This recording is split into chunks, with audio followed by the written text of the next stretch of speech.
I'll try to be quick in answering some very concise questions. We have serious concerns about the impact that the $80 billion that the IRS is receiving and its impact on families and small businesses. There are concerns about the funding stemming from the fact that we're working from disparate statements from the administration. So I'm glad you're here to help clarify. 2021, the Treasury released an analysis right here that states $80 billion in additional IRS funding would be used to increase the total headcount at IRS compared to 2021 by almost 87,000 employees over the next decade. Is that accurate? Is that correct? The vast majority of those hires are to replace attrition, people who would be retiring.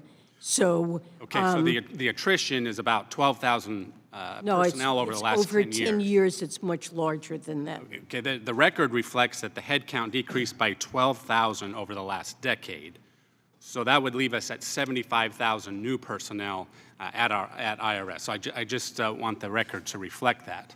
Now, regarding the audits, and the chairman talked a bit about this, there's been confusion about the meaning of the directive that you cited in the letter last August and then repeated here today. So are you talking about the total number of audits, or are you talking about the proportion of audits on families and small businesses under $400,000?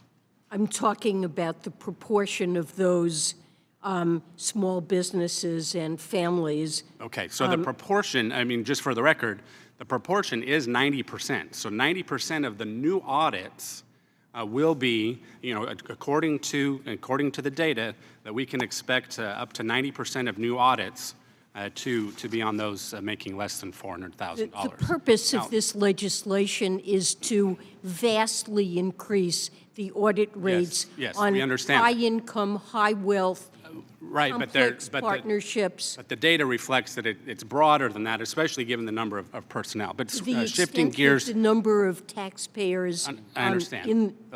Earning less than $400,000 increases the audit rates. The rates of audit, and the commitments, are certainly, I believe, very clear. Shifting gears, critical mineral requirements in the Inflation Reduction Act refer to, and I quote, countries with which the United States has a free trade agreement in effect, end quote.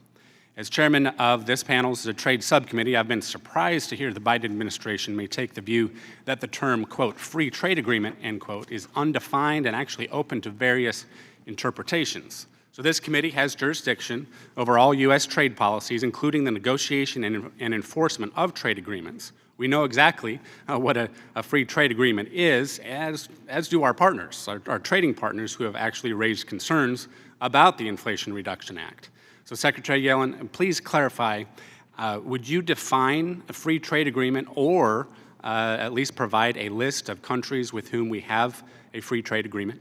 Well, we clearly have a number of comprehensive free trade agreements that will qualify as free trade agreements for the purposes of this statute. But in December, Treasury issued a white paper that lays out a possible approach to identifying additional agreements that could potentially qualify. And we understand that the key goal of the IRA is to strengthen supply chains we rely on for energy and resources. And in order to effectuate the goals of the legislation, it may be appropriate to negotiate. I understand what the IRA is intended to do. I fear what the actual impact will be, and my time has expired. Gentleman from California is recognized. Thank you, Mr. Chairman.